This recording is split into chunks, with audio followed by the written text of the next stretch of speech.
bashya barangajwe imbere na perezida, ubwo se si presidente, yego ni presidente umwari Rugwizangoga Mireille wungirijwe na Rukundo Charles Rwanga. Bikaba ari bwo bwa mbere mu mateka ya Chorale de Kigali igize perezida w'umugore. Tubifurije imirimo myiza Chorale de Kigali. Hano mu ifoto ni komite y'abantu 1 2 3 4 5 6 7 8 9 10 n'abantu 13. Ni benshi abantu 13. Iyi ni inkuru nshya nayo abakunzi ba Chorale de Kigali avuze ngo mu mateka ya Chorale de Kigali ubundi yashinzwe mu 1966. ubu bizi kuva icyo gihe nibwo yayoborwa n'umugore. Yatangiririmwamo iharimbamo abagabo gusa, ahubwo abagore binjiyemo bwa mbere mu 1978 ndumva ntibeshye. Urumva bamaze imyaka 12 baririmba ari abagabo gusa. N'abantu bumva indirimbo zabo za kera bumva ko ari amajwi y'abagabo gusa. Urumva abagore binjiyemo nyuma y'imyaka 12 none dore umugore agiye no kwiyobora. Wow, ni ariko urumva bajyanishije na gahunda za leta uburinganire, sibyo se? Ntago ari cyo ntekereza n'ubushobozi no kuba bishoboye. Reka duhamagare uwo yasimbuye, yitwa Hodari, niwe wari umaze iminsi ayiyoboye, ari umubyeyi, ari umushumba wayo. Katumuhamagare kugira ngo tutiye ibisubizo bitari byo. Muraho perezida, wampa akanota kamwe ngahita wongera ukampamagara no kugira ngo ishyire ku ruhande tudukanayindi gukora. Nta kibazo. Umunota umwe kronometre amasegonda 60. Yego. Katube tuyabona. Tube tuvuga kuri do Kigali se. Ubundi umunota umwe aduhaye ni mu. Ako Chorale de Kigali irarenze ngewe nkiba iri icyangugu. Iwanyu. Nari Chorale niyo nabaga nzi nyine de reference, sibyo? Niyo yatangiye amakonseri, sibyo? Bakanyine uburyo bambara muri konseri, uburyo bategura stage, ibintu biri smart. Uburyo bakajya muri studio, indirimbo twari tuzi twabonaga. Buriya rero Chorale de Kigali ntabwo ari yakoze amakonseri bwa mbere. Nuko yo yabikoze mu buryo buri big abantu bakabimenya. Kubera ko urumva Chorale de Kigali ni Chorale ifite izina, urumva icyo gihe kuva igihe yatangiye gukora, ariko ari ibamo n'abantu bakomeye. Turabaza abantu benshi bakomeye babaye muri Chorale de Kigali, ari mu nzego za leta. Urumva aho yakoreye amakonseri, yakoze konseri zirimo n'amafaranga, ari no ku nshuro ya mbere. Bitabura siko turi gukomeza kumentioninga, ariko ntacyo bitwaye. N'ubundi bose na ba Kiliziya. Chœur International et Ensemble Instrumental de Kigali, ariko ayo mazina yo ndumva yengereyeho nyo. Uziko ndumva yarakoze concert bwa mbere muri 2006. 2006. Ahubwo icika intege birazima. Ibaze ari 2006. Tubaze umuntu aduha amakuru neza. Igihe bakoreye concert bwa mbere muri Chœur International. Ariko icyo nzi cyo Chœur International yavutse nyuma ya do Kigali. Urumva Chœur International ni nk'iyo muri 2002 gutyo ayo yashingiye ntago bizi neza, ariko kandi do Kigali urumva kuko yabayeho mbere na ba Solvia Muremye babaho, kandi babayeho twe tutaravuka. Urumva muri 66 bwa Kayibanda. Urumva ba Solve baga bayirimo ba Matayo bo ni bamenya ari batoye. Matayo Ngirumpatse. Matayo Ngirumpatse yajemo inyuma, harimo abitwa ba Solve, abitwa ba Paulin Muswahili, n'aba Apollinaire. Apollinaire Habiyaremye abitwa uwo muvuze n'uwitwa Paulin Muswahili. Nawe bari mu bantu bayitangije. Nyuma hazamo abitwa ba n'abavuba cyane urenya Jean Claude no perezida arambwiye ngo twamuhamagara.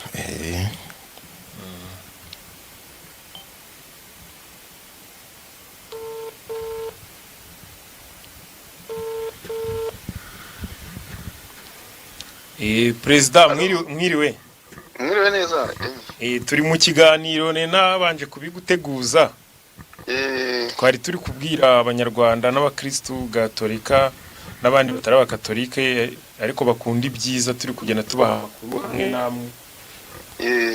Twahereye twababwiye ku bijyanye n'umuryango w'abihaye Imana uherutse guhagarikwa muri Diocese ya Ruhengeri. Tubabwira no ku ndirimbo Credo na Gloria zavuguruwe. Noneho duhita tubabwira ko Chorale de Kigali yakoze amatora ejo ku cyumweru. Ejo hashize bashyiraho komite nshyashya iri iyobowe n'umudamu kandi irimo abantu benshi. Komite igizwe n'abantu benshi. Yenda nkawe waruyiyoboye wabwira abadukurikiye iki ku matora y'ejo nk'ishusho? abanza natwibwire. Aradusuhuza adusuhuze kandi tunamwihanganisha ko nyine umwanya we w'ubutegetsi wawe.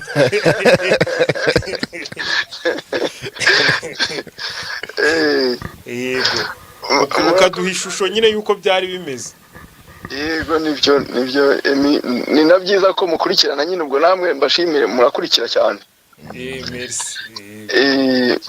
Ubwo ndabaramukije mwebwe n'ababakurikira bose, n'ubundi sibwo bwa mbere tuvuganye. Banza tumenyeranye. Yego rwose hano kuri Mipro Media abantu barakumenyereye kandi baragukunda. Murakoze cyane, ndabyishimiye. Ubwo rero wenda ntatinze nahita nsubiza ubwo mbaramukije. Yego. Nibyo muri Chorale de Kigali turi mu byishimo byinshi cyane nyine yuko ejo twaratoye. Nuko unyihanganishije ngo nataye umwanya, ariko sibyo buriya nari mfite manda nanjye na bagenzi banjye y'imyaka 2, ahubwo buriya byari byararangiye mu kwa gatandatu ku mwaka washize. Hanyuma biba ngombwa ko dukomeza kuyobora kugeza ubu ngubu, kubera yuko hari imirimo yagomba gukomeza gukorwa, ariko hagati aho twari turimo kuvugurura inzego z'ubuyobozi. Kuriya ubibonye yuko twabaye abayobozi babaye benshi 13, mbonye ari 13 kwifoto. Nibyo twari duhugiyemo rero, buriya baranarenga, buriya nibyo twari duhugiyemo tugira ngo tuhindure amategeko, noneho tuzaveho duhita dushyiraho ubuyobozi bukwiranye nuko twabonaga icyerekezo kigomba kumera. Nuko rero byagenze, noneho amategeko amaze kujya mu buryo, ejo nyine twaratoye. Yego. Dutora rero umudamu witwa Rugwizangoga Mireille, yarasanzwe ari umujyanama muri komite isanzweho. Umwari Rugwizangoga Mireille. Yego. Ubwo rero ni umuntu ushoboye nyine, urabona turanabyishimiye cyane kuba twagize amahirwe tukagira umudamu, ko dufite abadamu bashoboye ariko bajyaga bitinya. Tugize amahirwe rero aratwemerera turamutora. Ubu turi mu byishimo bikomeye cyane ko turi kuyoborwa n'umudamu. Buriya n'icyerekezo cy'igihugu burya tuba tukirimo neza, kuko biba bigaragara ko burya abadamu bashoboye, kandi muzabibona koko igihe tuzaba turi gusoza wenda manda yabo, muzabona nawe ibintu azaba yagezeho, mubone ko n'abadamu rwose burya twari twarabatindiye kugira ngo korali tube tumaze imyaka 60, biba aribwo bwa mbere tuyobowe n'umudamu. Muzabona ikinyuranye. Nubwo bo batayimazemo, bo ntibayimazemo, bo bagiyemo muri 87. muri 78. Oya, mu mwaka w'1987. Nahoze mbeshya abantu, nacuritse 87 buriya. Ubwo wabicuritseho gatoya. Ubwo barabyumvise. Yego. Mu gihe korali ariyo muri 66. Nibyo rwose. Maze imyaka 60. 60 irashize, none tubonye umuyobozi w'umudamu, ubu turi mu byishimo rero. Wow. Kuriya mubona ari benshi rero, nabyo bifite icyo bivuze mu mwayo mavugurura twakoze. Buriya mbere twajyaga komite ifite perezida ikagira n'abavisi perezida 2. Noneho ikagira abanditsi, ababitsi n'abajyanama, ariko mu by'ukuri inshingano nyamukuru korali ikora zikaba ziri mw'abo bantu batatu bayobora, kuko nka visi perezida wa mbere yabaga ashinzwe ibintu byose bijyanye n'ubutegetsi, bijyanye n'imibanire, bijyanye n'imari n'iki. Visi perezida wa kabiri nawe akaba ashinzwe ibintu bijyanye no kuririmba byose n'ibijyanye na za disipurine n'ubuzima bwa roho. Byasaga naho bivunanye, nyuma twaje kubona yuko ibi bintu bikwiye kugira abantu, mbese bikamera nk'amaministeri kugira ngo biyoboreke, kubera ko twebwe umuntu wese uri mu buyobozi usanga afite n'akandi kazi, ugasanga turamuvuna, noneho na ka kazi akorera korali kakamuvuna kandi kakamuvuna cyane. Bisaba rero yuko tugenda tworohereza buri wese, aho kugira amaserivisi abiri yitwa visi perezida, tugira amaserivisi 7 agabagabana ya mirimo bajyaga bakora. Ubwo rero niko muzabona dufite buriya muri bariya bose harimo ibyo twagiye tubyita nka komisariya. Buriya harimo komisariya ishinzwe nyine ibya muzika gusa, kagenda kita ku bintu byose birebana na muzika byose, haba abinjira, basanzwemo, gutera imbere kwabo, abanyampano, kubitaho. Noneho hakaba na komisariya ishinzwe imyitwarire myiza, bino nyine twita ethique na discipline na spiritualité. Hakaba na komisariya none ishinzwe imibanire myiza y'abanyamuryango n'abandi, ubwo ni ibyo twita sociale. Hakaba na komisariya ishinzwe ihanahana amakuru, ubwo ni communication. Hakaba n'indi nayo ishinzwe ubufatanye no gushaka umutungo. Hakaba n'indi ishinzwe ibyo guteza imbere, ibyo gucunga ibirori, ibyo twita event management. Murabona tujya tugira ama event manini, tugira ibikorwa byo kuririmba, ariko ugasanga abayobozi nibo basabwa kubijyamo nanone, ariko tugiye kugira itsinda none rushinzwe iyo management yaho kuyiha n'abandi. Tukazagira none na komisariya nyine ishinzwe imari bisanzwe, bimwe tuvuga bya finance. Ayo ngayo uko ari 7 rero, akaba ari hamwe n'abari abayobozi, buriya perezida, vice perezida na secretary. Abo bantu uko ari 10 bakaba bagize komite. Hejuru yabo haba hari inteko rusange, ariko dufite andi maserivisi buriya hari akanama, hari komite yitwa komite nkemurampaka ibaho, burya tugira nayo tuba twayitoreyemo abantu. Hakaba komite ngenzuzi, bino bita audite, tuba twayitoreye abantu. Hakaba n'urwego noneho abajyanama twagiga tugira muri komite, bo nta bihariye bahari, ahubwo dufite urwego ngishwanama rw'ababaye ba perezida. Nawe urimo? Ubwo nanjye ndimo. Nizo nzego dufite rero, kuriya mwabonye ari benshi, ariko nk'abo mvuze hejuru ababaye ba perezida buriya ntago bari muri abo mwari mumbwiye 10, mwabonye 13 ngira ngo. 13 ubwo nabonye mu itangazamakuru ni bariya 10 n'abagenzuzi 3. Abagize akanama nkemurampaka n'abari babaye ba perezida buriya ubwo ntago bari barimo. Mubashyizemo baba ari benshi cyane, baba bari hafi ya 20.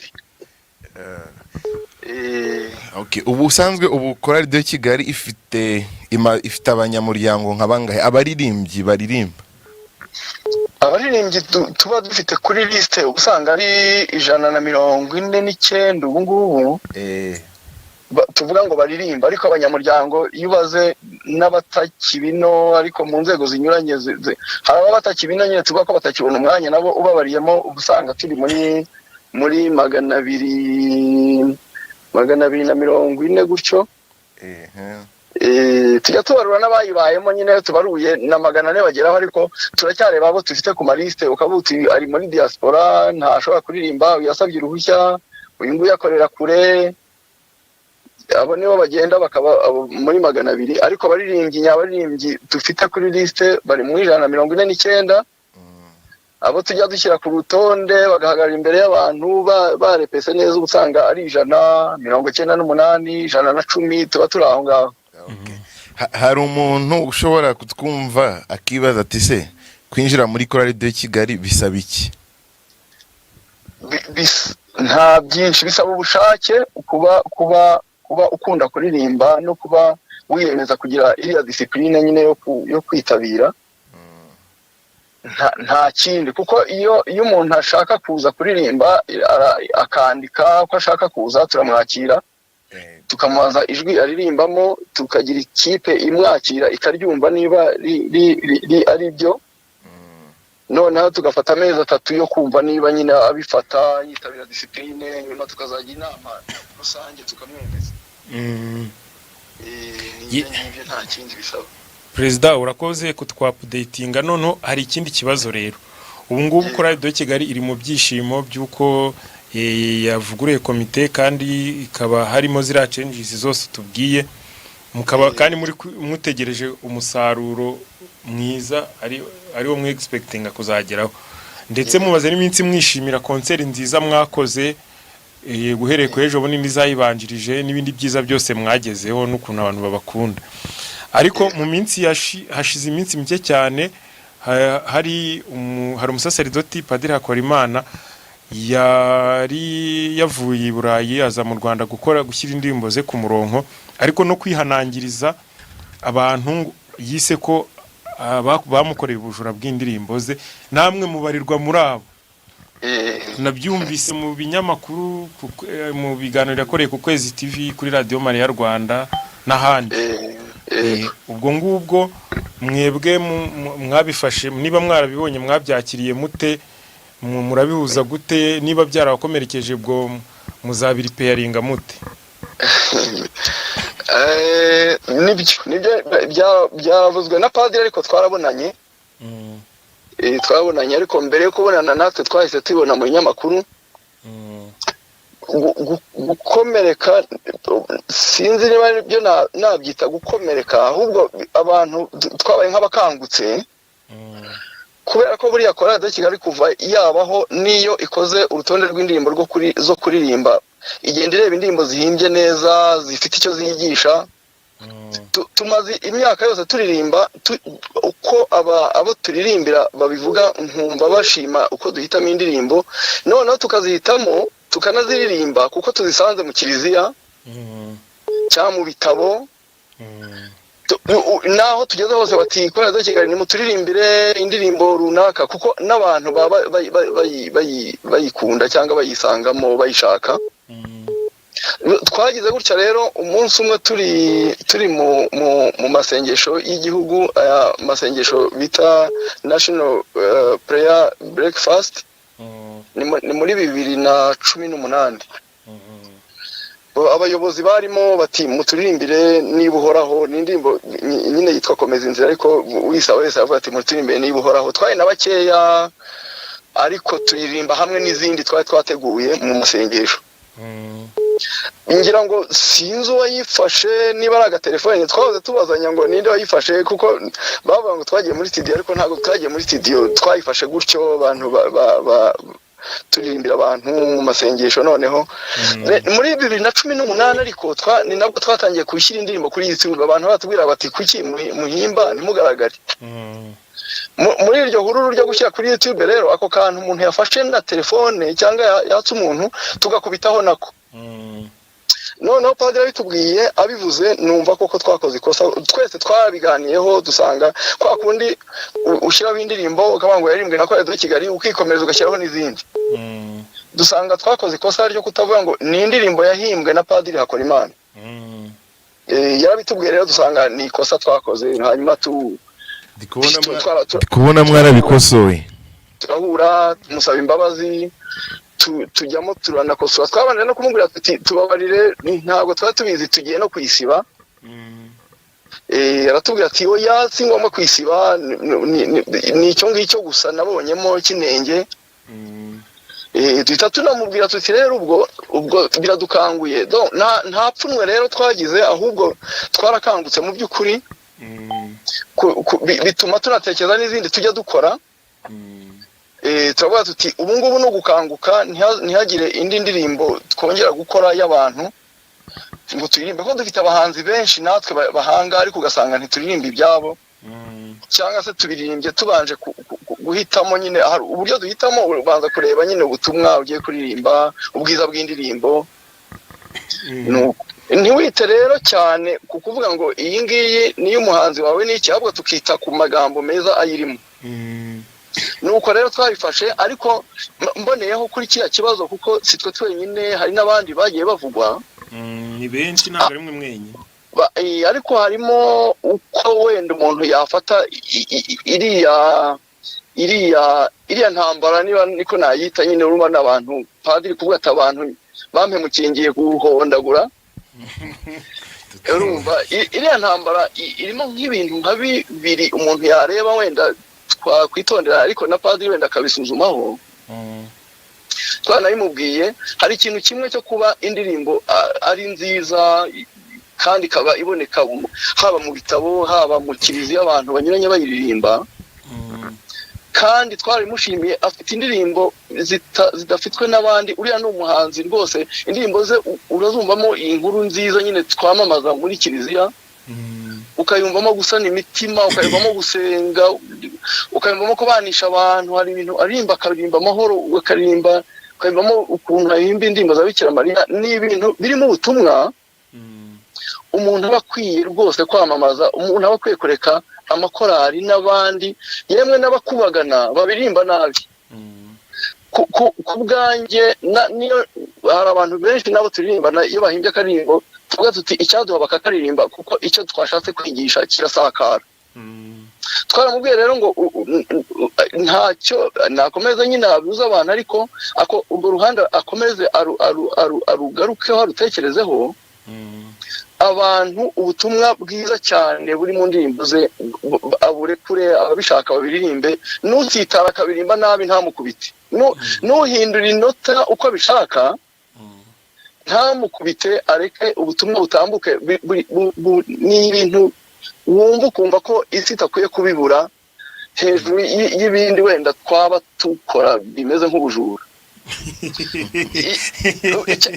icyo cya kabiri rero ubwo ni icya mbere cyo kuba isura ya mbere na mbere indirimbo nziza ntizihagarare azireke n'uzirimba n'abaziririmbe buriya butumwa busa n'imitima bufasha abantu uko bwasohoka bwose uko uwabusohora wese areke bitanga ubwo butumwa iyo nkuru nziza isakare rero icya kabiri kurikodinga ibintu by'abandi muri studio cyangwa se gufata indirimbo ukayikora ntuvuge nyirayo natwe twisubireho n'abo bose n'umuntu agerageza aririmbe neza n'uhindura inota byihorera bireke amugisha inama icyo namubonyeho aragisha inama arabwira abantu ati mbaza wifata ibintu byanjye ngo bijyane utambarire cyangwa utanyanditse nta kosa rero ahafite aho nitwe tugomba kwisubiraho nyine tugakosora noneho ikindi nabonye asa n'utindaho kuba indirimbo yabyara amafaranga icyo cyo ni ukugisuzuma neza nta n'amafaranga zibyara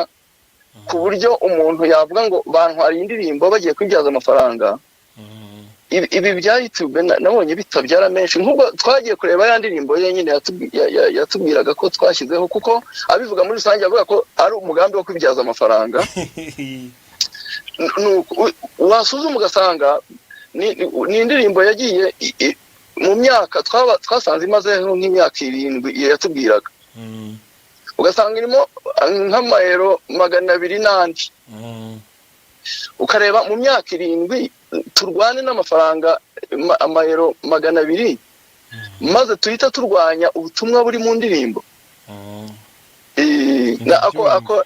ako niko twicayeho rero turareba ni byiza natwe twamusabye imbabazi twashimiye ko yaziduhaye ariko uwuhimba wese niyihangane ubutumwa atanga bugende buriya hari abapadiri benshi twaririmbiye indirimbo nabo ariko twabiganiriyeho ntibyatubaho nk'ibi ngibi ariko twabibonyemo isomo muri make ubwo mwihanganiye ko ndondogoye kuko wari ubimbajijeho kandi byabanje twabanje kubyumva natwe ubwacu hagati yacu turahamagarana tuti koko tubisuzume murakoze no kubimbaza ubwo bitumye mvuga amagambo menshi ubwo ndiniguye hari oya urakoze gukura abantu mu rujijo kandi tumenyesha abadukurikiye ko mwarahuye mwabiganiriyeho mwaranabikemuye mwabihaye n'umurongo mwiza igisobanuro mwarabyeditinze no kuri YouTube byanditseho hariho credit ze ko ari performed by Chorale de Kigali ariko composé par Padiri Hakorimana. Yego yego ahubwo twashatse no kwisiba kuko uburyo ifashe ntabwo ari bwo bwacu. Ubundi iyo tugiye muri studio siko tubigenza. Ni indirimbo yafatiwe mu birori, ku buryo rwose kuyishingwa ko umuntu ayibye byo ntabwo ari byo. ahubwo icyama perezida mukazakorana amaproje ahubwo ari seriye. Urumva afite indirimbo nziza na Chorale de Kigali ririmba neza, niyo reference. Uribuka ko nanjye kuva kera nifuje gukorana namwe. Ubwo agize nk'amahirwe agakorana namwe, ubwo butumwa bwe bwiza buri mu ndirimbo ze bugatambuka mu majwi meza yanyu, byaba ari byiza cyane. Ngiye kubisengera. Oya, twarabivuganye ubwo twarabivuganye, urumva twajyanye ikiganiro cyiza kinarenga ibi ngibi, kuko twasanze atanadushinja cyane, kuko yavuga ati niyo ndirimbo yonyine. Ubwo rero hejuru yabyo tujyaho tuvuga n'ingamba nyinshi dushobora gukorana. Ubu wa mugani we nimutwitegeye mu gihe kiri imbere twe nawe. Wow. Abakunzi banyu babyumvise ko ahubwo ndi kumva rero sinzi ko nabyita. Urabona hari intuza yaturimba ngo icyaha gihire, kubera ko cyazanye Imana mu isi, Yesu akaza gucungura abantu kubera cyaha cya Adamu na Eva. Hari n'undi muhanzi wigize himba ngo umujinya mwiza. None namwe ndumva ikosa mwakoze ari ryiza ko rigiye kuturongera umukiro. Tugiye kubona indirimbo ubutumwa bwiza bwo mu ndirimbo za Padiri Hakorimana buririmbye mu majwi meza ya Chorale de Kigali. Ariko ntitwabivuga none twemeranyijwe ko tuzagirana amasezerano mu minsi iri imbere. Ngira ngo afite iminsi mike inaha. Twavuga rero ko iyo gahunda agiye kwicara hamwe tukabihererekanya nyine mu gihe yaba atari nino, akazagaruka dusinya cyangwa tukanasinyana aho azaba ari. Aka kanya twavuga ngo bizaba ejo, ariko ubu ni umugambi twafatiye hamwe, turavuga tuzabikora. Perezida murakoze cyane. Yego, murakoze namwe n'ababakurikira bose. Tubifurije ibihe byiza, umwaka waratangiye. Tubifurije imbaraga nyinshi cyane muri mwaka. Natwe badusabire rero dukore neza nk'uko tusanzwe tubanye. Niko bimeze rwose. Sawa, murakoze cyane. Ubutumwa bwiza kandi kuri komite nshya yatowe iyobowe na umwari. Sawa, merci. Bakunzi wa Emi Pro Media rero, uwo yari perezida ucyuye igihe wa Chorale de Kigali.